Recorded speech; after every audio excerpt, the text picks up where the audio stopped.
إذ قالوا ليوسف وأخوه أحب إلى أبينا منا ونحن عصبة إن أبانا لفي ضلال مبين. It happened, when they said, Yusuf and his brother are dearer to our father than we are, while we are a whole group.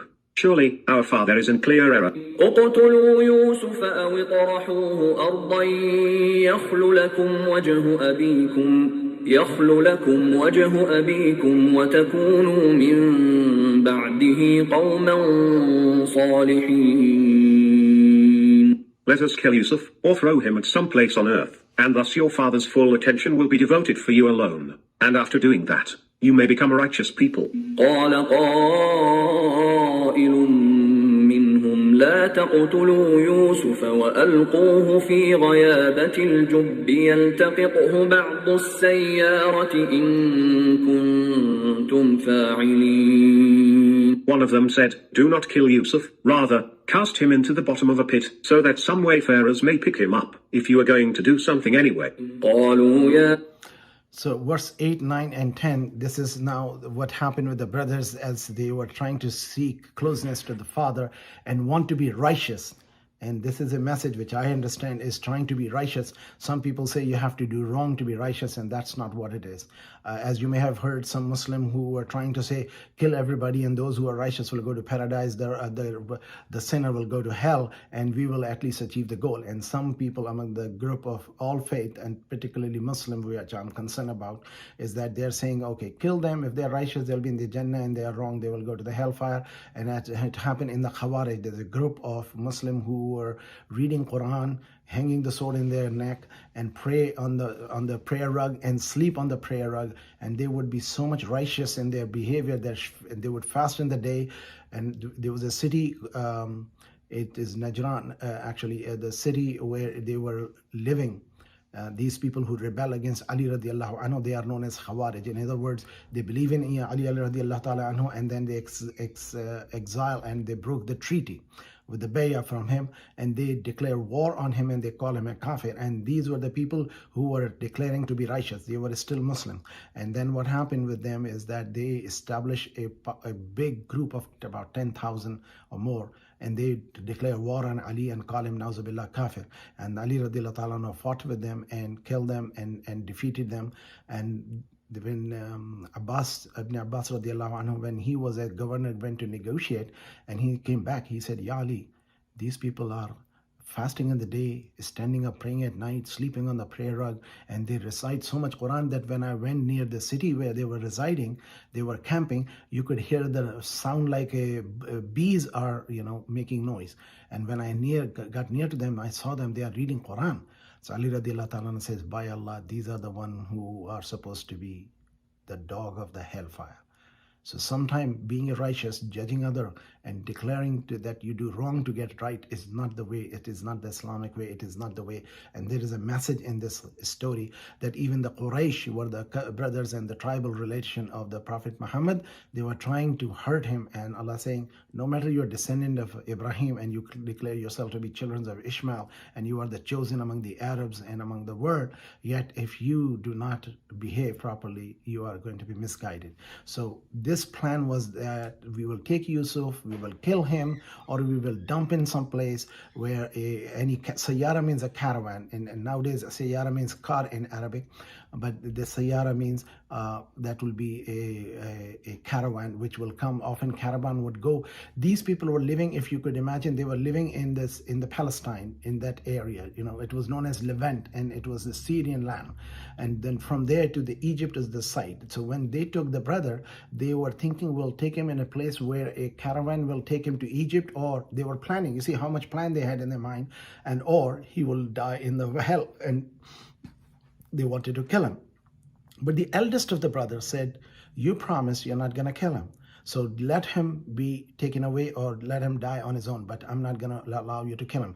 What these brothers did is when they took the brother with him, and they were, as long as the father was watching them, they were playing and being entertaining and showing that how much they love this brother. As soon as they went away to the far enough that father cannot see them, they start beating him up, they start cursing him, they start mistreating him, and they start mocking him and all these things. And he went to the eldest brother, who apparently his name is Judah, which I understand, maybe another name, but to my knowledge it was Judah. That's how the Judaism starts.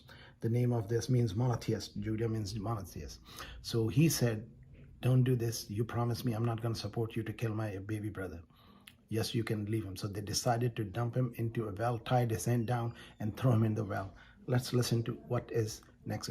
But their intention was that somebody will come and take him. So what they did is, after they threw him in the well, which was actually a dried well, and it was not much of a main path of the journey, but the caravan often go by sometime this way, and they found him. And when the brothers were sitting hiding, according to some scholar, 3 days they were there, and Yusuf alayhi salam was in the well.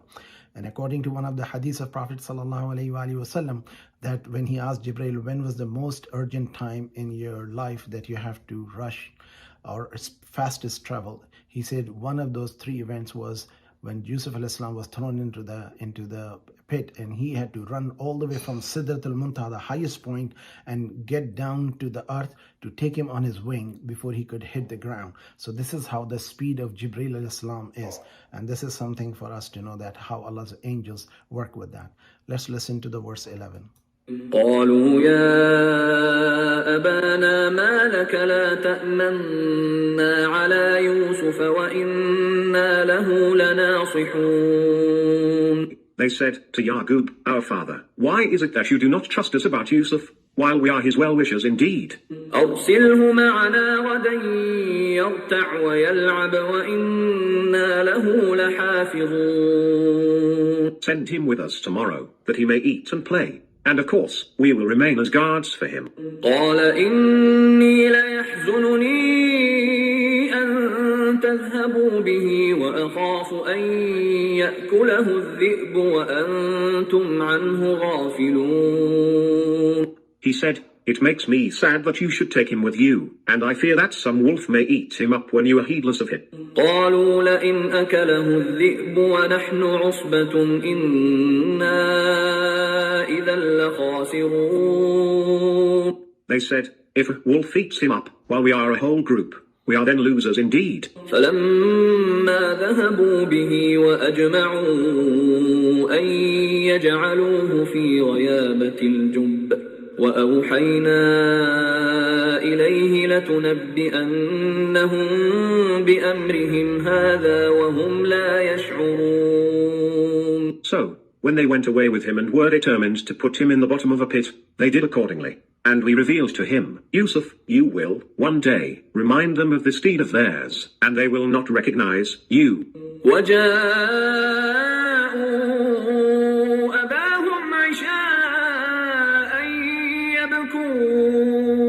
And at nightfall, they came to their father weeping.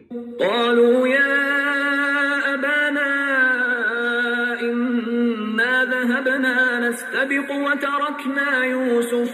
وتركنا يوسف عند متاعنا فأكله الذئب وما أنت بمؤمن لنا ولو كنا صادقين. They said, Father, we went racing with one another and left Yusuf with our belongings, and the wolf ate him up. You will never believe us, howsoever truthful we may be. وجاءوا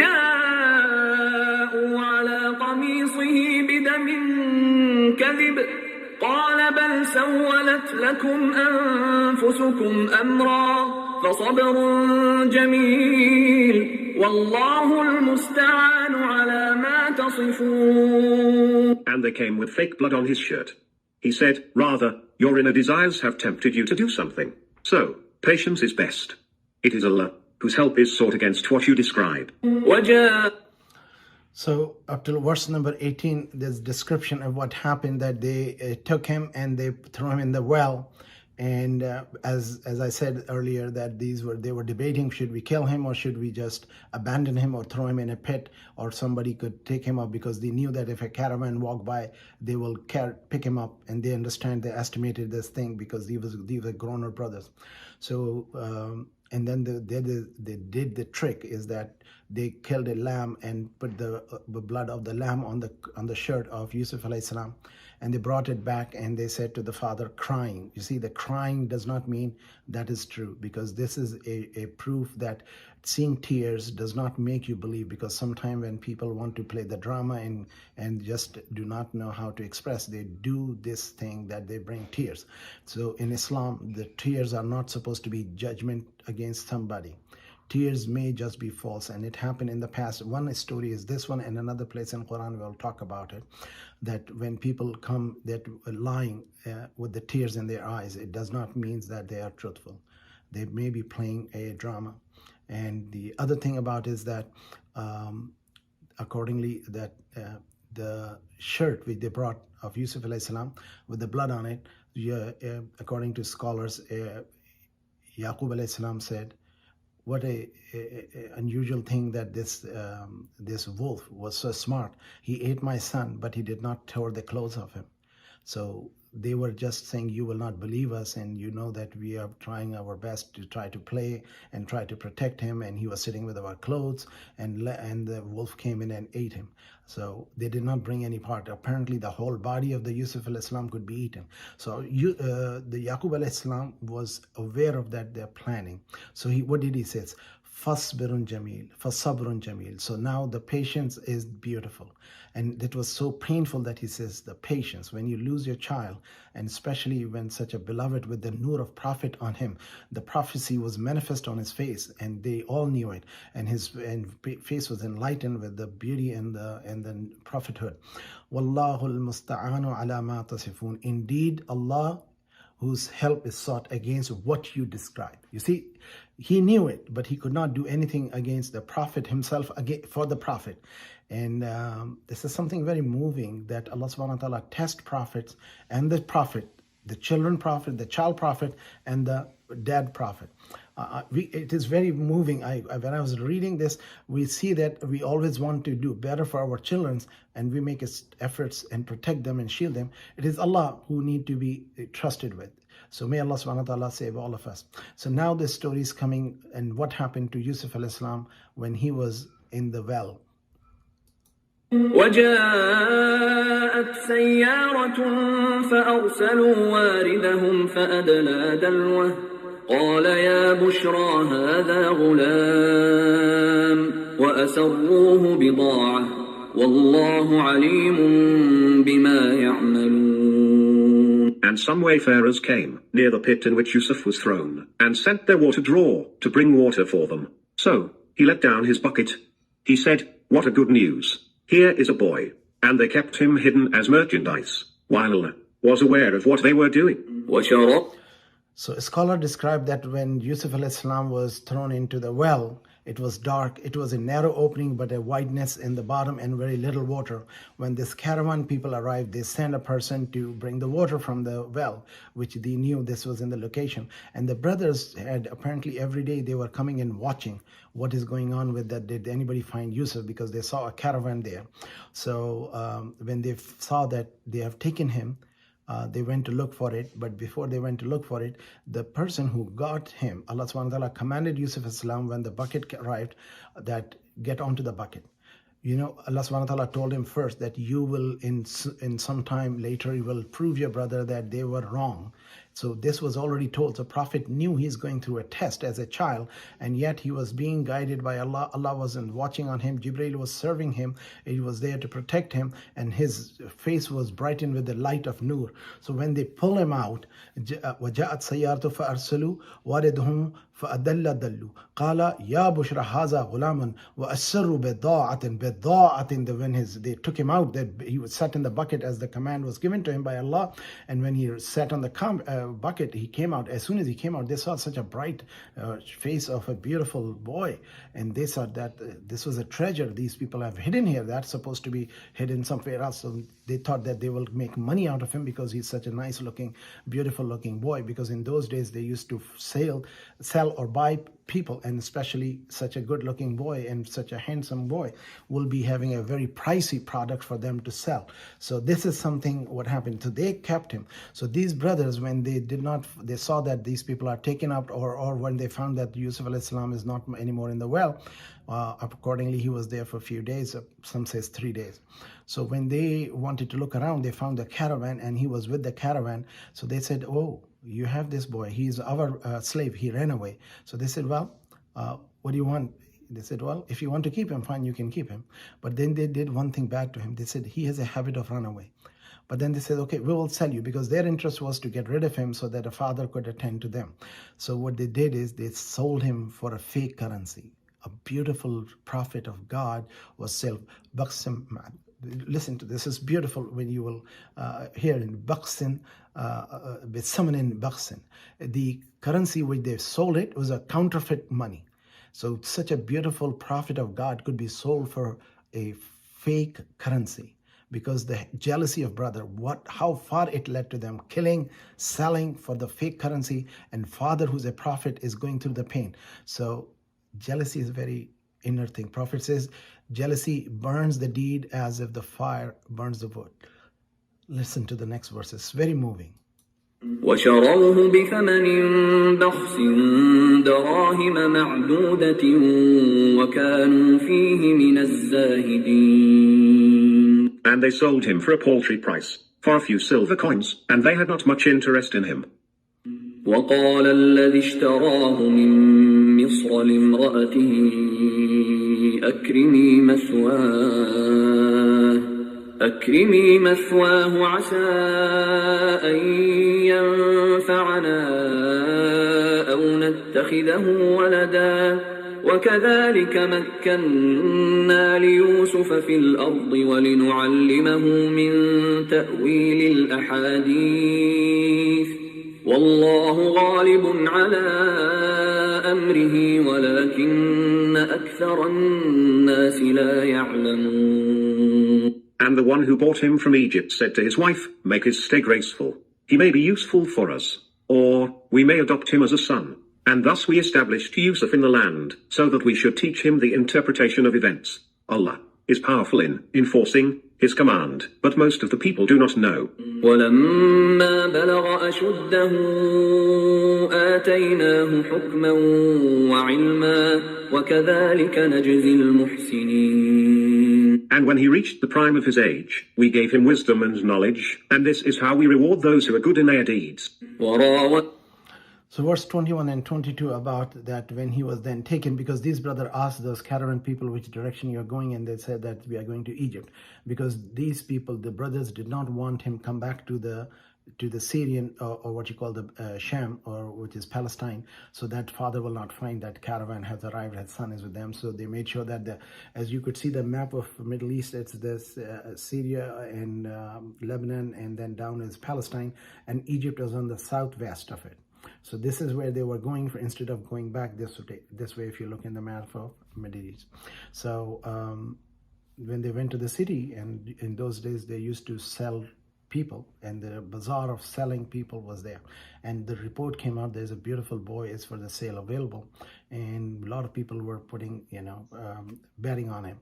And one of the ministers of the Pharaoh, he came in and he saw this beautiful boy, and he fell in immediate love with him and felt like, I need a son. Probably he did not have children, so he wanted to buy him. And apparently, according to the historian, he paid a lot of gold and silver and other things, valuable silk, to get him to be owned. And it was such a young boy, he thought, he brought him home, and then he said he did not know that he's a prophet of God. He obviously, Allah put love in his heart for Yusuf alayhi salam, and he told his wife. Accordingly, they were a young couple, or they may have been, like men usually are older than women. So he took him and told his wife, take care of this boy, we might adopt him or make him use for us as a child. So she took him as in home, but apparently it was, right now he's young boy, 7-8 years age, and then when he grew up to be puberty or adult, usually the children's facial innocence and beauty is lost, they become harsher features. But Yusuf alayhi salam was becoming more and more beautiful and more enlightened in his face, and the blessing on his face as it could be seen. So Allah subhanahu wa ta'ala says, وَلَمَّا بَلَغَ أَشُدَّهُ آتَيْنَاهُ حُكْمًا وَعِلْمًا. When he became adult, Allah subhanahu wa ta'ala give him the knowledge and the wisdom. And وَكَذَلِكَ نَجْزِي الْمُحْسِنِينَ, and this is how we reward for those who do the good deeds. So now we see that what is going on, that Yusuf al-Islam is becoming from a boy a man, and he's becoming a young man. He's apparently is beautiful, and he's working in the home. And the woman, the wife of the Aziz, it is mentioned, which is one of the minister, not the Pharaoh himself, minister of the Pharaoh. Apparently, some scholars says he was a prime minister of the king. And his wife was one of the most beautiful women and the descendant and the princess from the Pharaoh's family.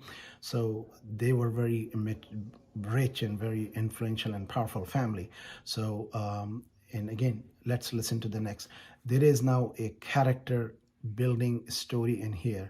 When a man is tempted or a woman is tempted with the lust and attraction, what a man and woman should do.